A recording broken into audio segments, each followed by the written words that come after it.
Hey, again, good to see you again. It is time for our latest read aloud. As I was thinking of where to go today, I settled on a Drew Daywalt story. See, so here's the thing. Drew Daywalt, as many of you know, and maybe if you didn't, if you're not McGinn related and you're joining us for a read aloud, we were lucky enough to have the author of The Day the Crayons Quit, Drew Daywalt, join us on virtual yesterday on a Google Meet and read The Day the Crayons Quit, talk about his life as an author, take questions from our students, and it was just amazing. Drew was so generous with his time, funny, engaging. It was just a terrific experience. And one of the things I learned yesterday, when he wrote this book, BB-8 on the Run, it was like a career defining moment for him because he's such a Star Wars fan, and he got to put his own little touch on the Star Wars series or franchise. So we're going to do Drew's story today called BB-8 on the Run. Here we go.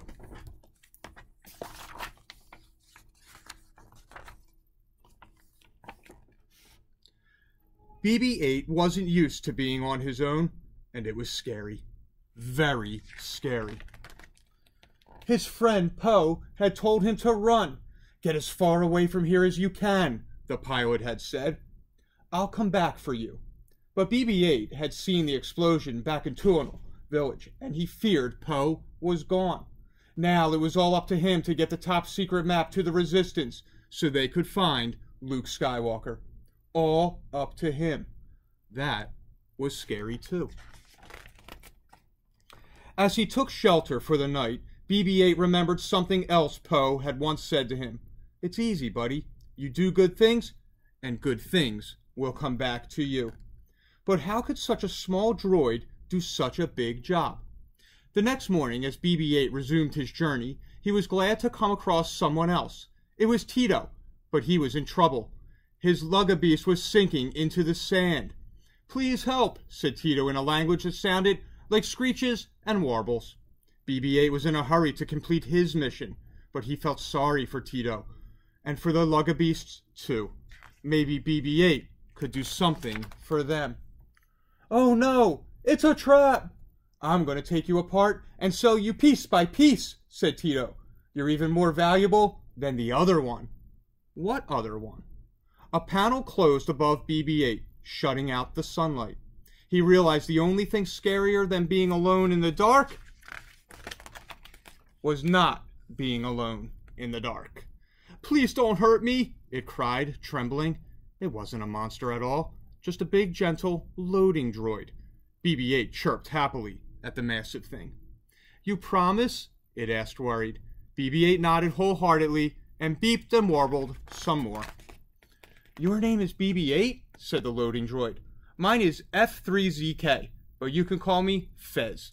The giant was no longer scared, and BB-8 was no longer alone. Fez told BB-8 he was part of a droid ship that was scouting Jakku.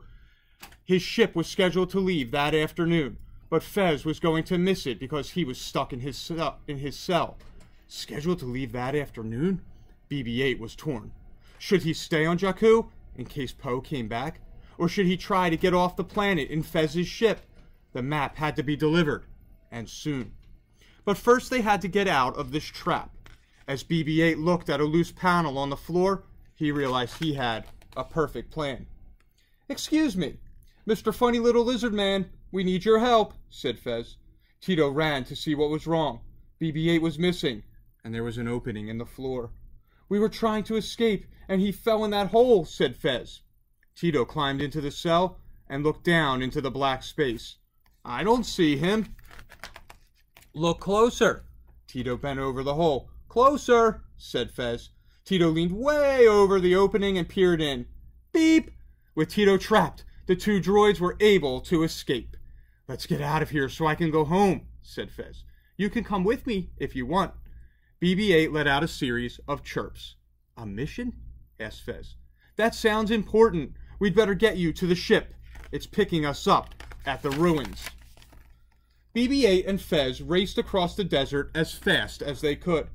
"The good news is, the funny little man is okay," said Fez as he noticed Tito in the distance. "The bad news is, he's following us." Suddenly, a flock of angry steelpeckers flew up between BB-8 and Fez. BB-8 led one way, and Fez went the other. The birds didn't know which droid to follow.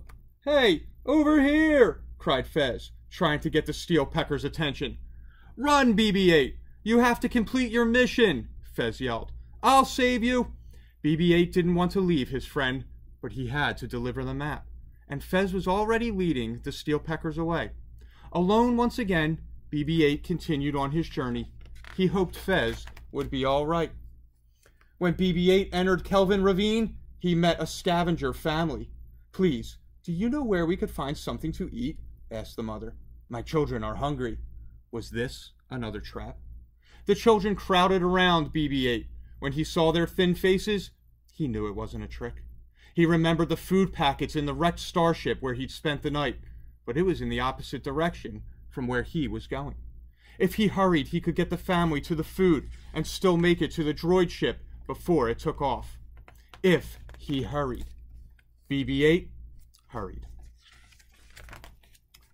Next, BB-8 found a Hapabor with an injured leg.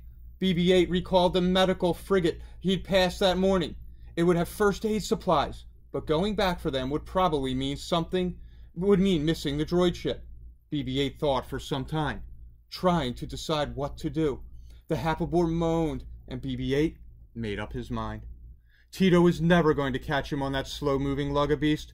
BB-8 almost felt sorry for the weird little guy.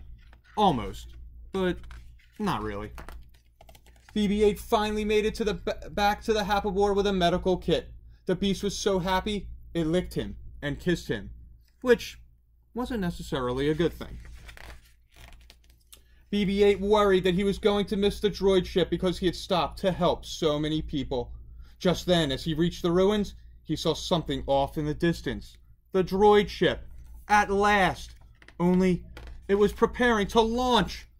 BB-8 raced for the ramp as it started to close. Then he saw another wonderful sight. Fez. Fez was okay. He had escaped the steel peckers and he too was running for the droid ship. He waved happily to BB-8, who chirped with joy. They were going to make it off Jakku together after all. But then something terrible happened. Tito appeared, blocking their way. Fez started to panic, but BB-8 quickly formed a plan.